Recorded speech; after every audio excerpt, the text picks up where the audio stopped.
Welcome. My name is Aníbal Alvarado. When I look for a leader, I find out a leader is a person who guides, a person who rules, and a person who inspires others. And today, my leader is Harris County Precinct 1 Commissioner, Mr. L. Franco Lee. Mr. Lee? Pleased to be here. Thank you. Thank you very much. When we talk about guidance, okay, I know that you are an advocate of the partnership. You look for the common cause, the quality services, and you are always increasing the better life of those that you serve. I'm going to ask you a question on those guys and how you become who you are right now. One of the things that is interesting for me as your early childhood, I know that you were born in Houston. You were reared in the Houston Kashmir Gardens Addition.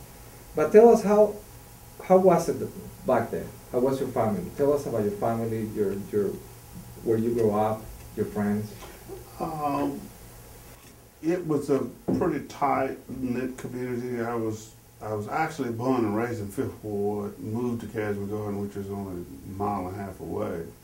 Born on Lyons Avenue at St. Elizabeth Hospital, reared in a retail business. My mother owned, my father owned. Father left early, which was the Lee's Congo Bar. Had 3 brothers, 1 sister, 1 half brother, and that universe was kind of our world. It was a place where you met all facets of people, because people, waterfront workers, longshoremen, college professors, high school teachers, elementary school teachers would gravitate to this Lee's Congo Bar and Grill. That early exposure, I suspect, kind of molded my existence. The street was a real short street, but a tight-knit community that had large families, on both sides of the street. The smallest family was ours. We survived 5 kids, 4 kids, and everybody else had 9. Wow. And the age range was very vast. The reason I'm spending so much time with that foundation in that early years, because those early years are still influential in my existence today. Wow. And all of those snapshots and snippets of things is embodied in the things that I do today as a public servant. So my mother, who was basically a single parent after my father left, became ill, was a pretty dynamic business woman, and she was from East Texas. She was always in a helping mode. I've always found myself giving up my bed for guests that was coming from her hometown. Okay. And so she was the place to stop for assistance. And I think those early years kind of mold a lot of the things that I do now. One of the things that it really molded, I vowed never to go in that kind of business and never deal with the drink in public. Good. That's good. If I ask you who was the most influential person when you were a child, who was that person? Well, a lot. It wasn't. I couldn't. My mother was, okay. Absolutely, because of the things that she forced me in the practice of doing, managing money early, managing household affairs early, bills and what have you. But that being pushed into that posture was because of a chronic illness she had, which was Parkinson.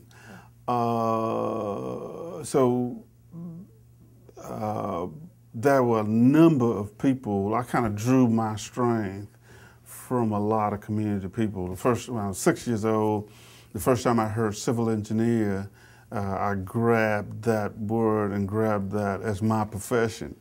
And that was on the back of a truck with a person that lived on the street, who we were taking him to college, to Prairie View, and he was going to study civil engineering, and that was what I vowed to do, and that's what I ended up doing. That's great. How would your parents describe you as a child, and why? Bad. Why? Because I was a real, I was always into stuff and became a real good fighter and proficient at it. Do you have any child friend that you recall, somebody that you're still in contact with? Oh yeah, Can you quite tell a us few. about your friend? Larry Hoffman, who is Kevin Hoffman's uncle. Robert Hoffman, who is Kevin Hoffman's dad. He is now aerospace, a retired aerospace engineer, mechanical engineer. He's with Lockheed. He was the guy that I was always kind of gauging and mimicking. Mr. Felix Cook, who I've appointed to several boards. He gave me my first job when I became a senior lifesaver. An uncle, when I became the first African-American lifeguard at a pool in East Texas, in Henderson, Texas. The late Congressman Leland, who talked me into running for office, because I was real shy, never had an interest in running for office, didn't want to be in office, always liked managing campaigns and liked numbers. Of course, that kind of dovetails with the profession that I was pursuing. I was a real good draftsman, started taking mechanical, electrical, plumbing, and drawing in the 7th grade. Wow. And so drew from that point to all the way through college. And by the time I got through college, I was burnt out on that and went into construction administration. So and then I built a firm that just sold 5 years ago. It's a 27-year-old firm, 52 people, engineering, civil engineering consultant. So had 2 parallel careers that didn't, 27 years later, didn't think I was going to have to make a choice, have 2 jobs all my life. But one was a job and one was a hobby. And I backed into this political arena because I used to volunteer, Democratic Party, community activities, civic activities, getting ditches clean, raising money for delegates, going to state conventions and that kind of thing. And I was always the guy that drew the plans, redistricting plans, and doing the numbers and doing the street walking, and became proficient at it. And that's how I became talked into running for state rep. And I always brag about having run with $400 to my, that I $400 check, spent a total of $9,300 through a runoff, 6 people, 4 or 5 months, and led the pack. Never running a paid political ad, because I had walked that district several times. Well, you talk about your studies. I know that you are a graduate of Philip Wesley Senior High School. Phyllis, Okay, and you continued education at the Texas Southern University, TSU, where you received a Bachelor of Science degree from the School of Technology. Right. And also you completed related courses, work and postgraduate study at the TSU, School of Public Affairs, right, and the University of Houston. Let me ask you, what was your favorite subject, your favorite study? Well, because of the way I went and pursued subjects, they all became favorite.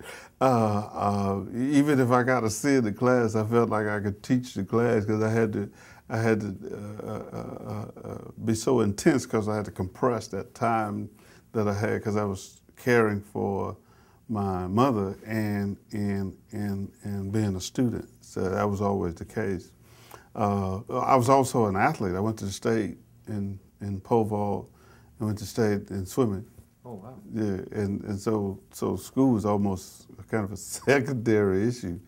it was an outlet compared to what I had to do at home. That's good. Is there a teacher that you remember having been particularly influential on you? Oh yeah, several. As I mentioned to you, Mr. Felix Cook, who is Dr. Felix Cook now, he is the director. He's a board member of the Sports and Convention Corps. Ms. Pearl Sewell, who is a civics and economic teacher, she's passed. Mr. County, his R.A. County, Rutherford County. He was a health and PE and kinesiology by today's standards instructor. O.B. Williams, just a whole list of people that did special little things for me. And I was in the 6th grade. I was able to travel with the track team, the varsity track team, because my brother was a premier pole vault, high jumper. And so he would ask for permission to take me to those track meets. And so I was hammering starting blocks and was influenced by that process also. You said that you are an engineer. Yes. What other degrees do you have? I only have a BS in technology, in civil technology. My graduate work was interrupted by running for office. I did quite a bit of graduate work in public administration, and my purpose was to learn the personality of public agencies in order to market them. Because at the time I was working for a private entity that was trying to break into work in the public sector. Let's talk about your family. Good. I know you're married. I know you have 2 children. Grown. Grown children. But as a parent, what was your goal as a parent? It was to try to create an environment for my kids that was normal and removed from what I saw as a different kind of existence in the political arena. So they were in it, but not of it. And so try to create kind of a dual or incubated existence. And it seemed to work. Both of my kids are doing exactly what they want to do. One's an artist, one's that works for the Catholic Diocese. The oldest girl been to Israel, been to Italy together. So well-traveled, well-rounded, well-balanced. You would talk to them now. They were people that I liked to be around and talk to and visit with, and we do. We live on the same block now. Well, I wish one day I had the honor. Yeah. What does the word family means to you? The immediate family it's kind of where you get it's a source of strength. It means it's all encompassing. It means the quality of life, and that's kind of what we put here for, to enhance and to build a family, to contribute to the community family as a whole, and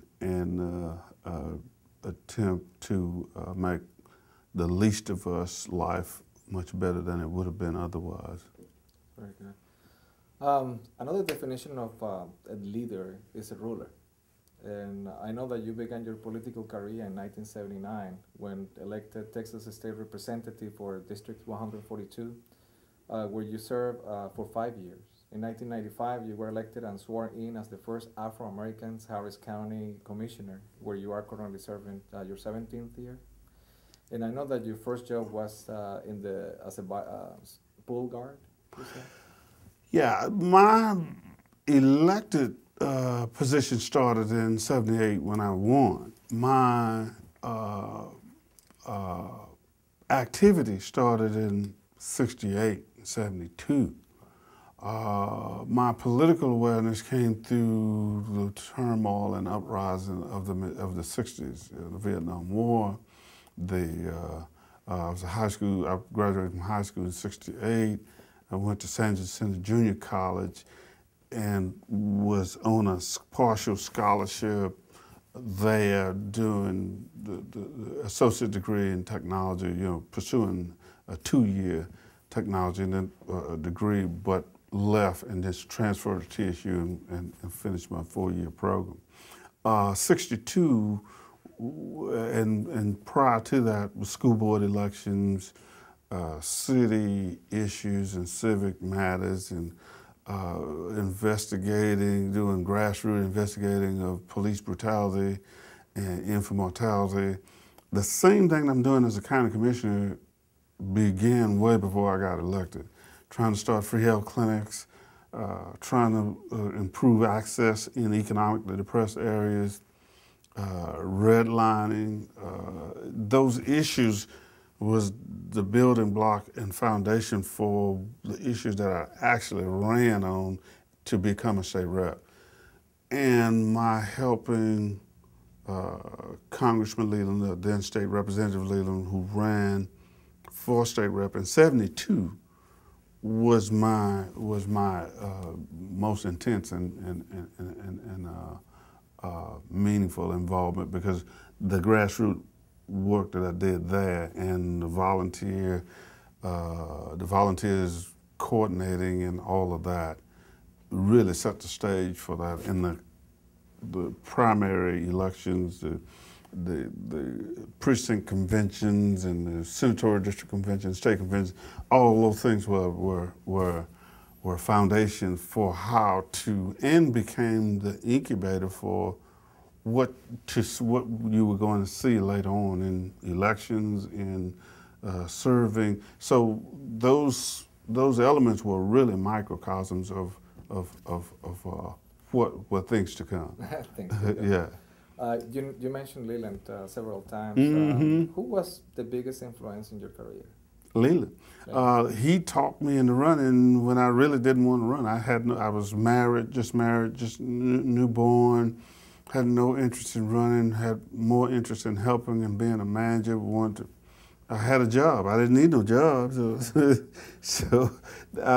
And he, in his persuasive way, and if you would have met this guy, I mean, he's pretty persuasive and dynamic and all encompassing.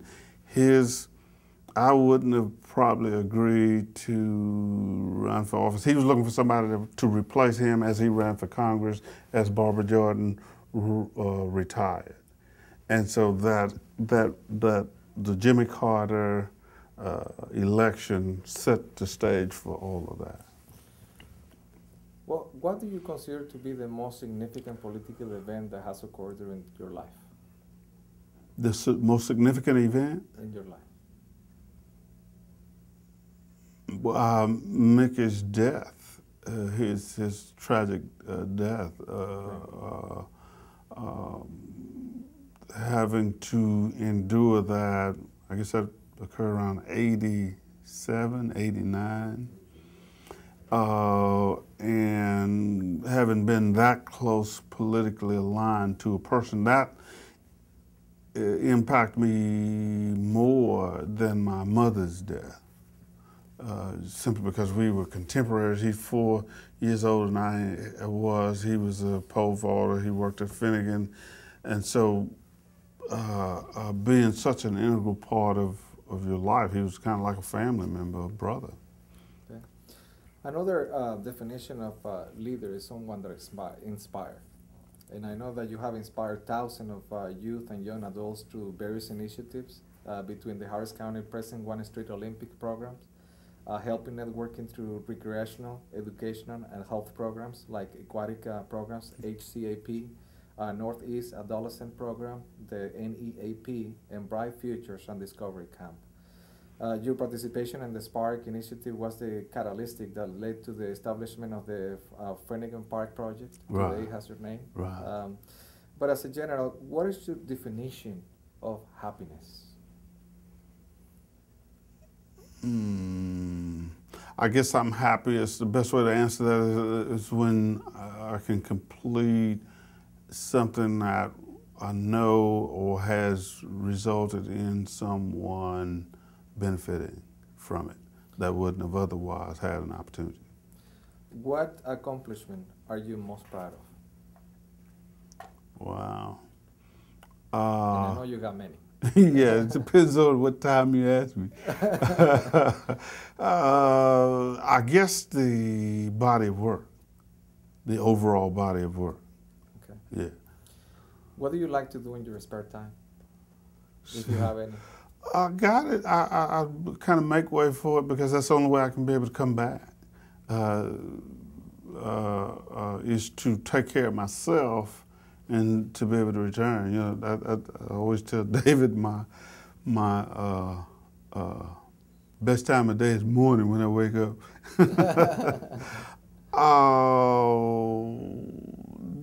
The simple, real simple things, you know, growing flowers or swimming, or which I still do, or exercising, or resting from exercise. That's the best time. Especially after you swimming some laps. Yeah. I was a swimmer too. I know the feeling. Yeah. What place does religion have in your life? It's prominent. It's first and foremost. I mean, all these things that we talk about doing, I try to practice them more than I will talk about it.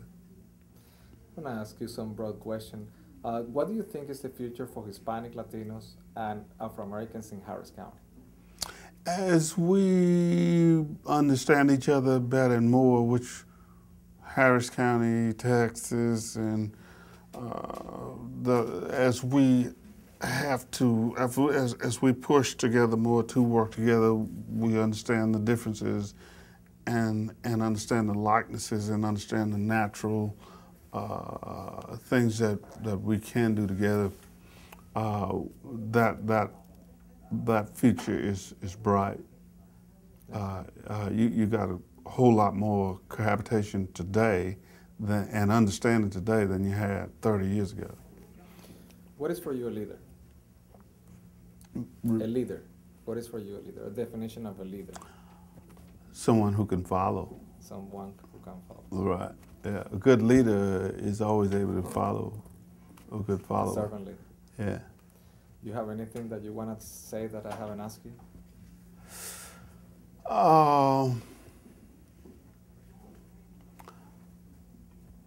Maybe, I don't know, we covered in a broad brush all of those things, all of the things that your questions kind of led them to that. But my legislative experience, my community experience, and my family experience led to my legislative pursuits. My legislative pursuits honed skills and abilities that allowed me to redirect and fine-tune what I do today and what I've done for the last 26 years.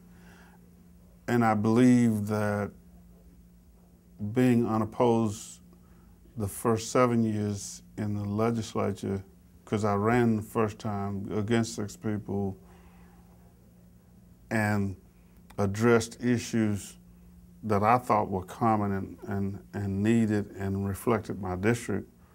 But when you look back on them, they were kind of bold, you know, generic drug substitution, changed the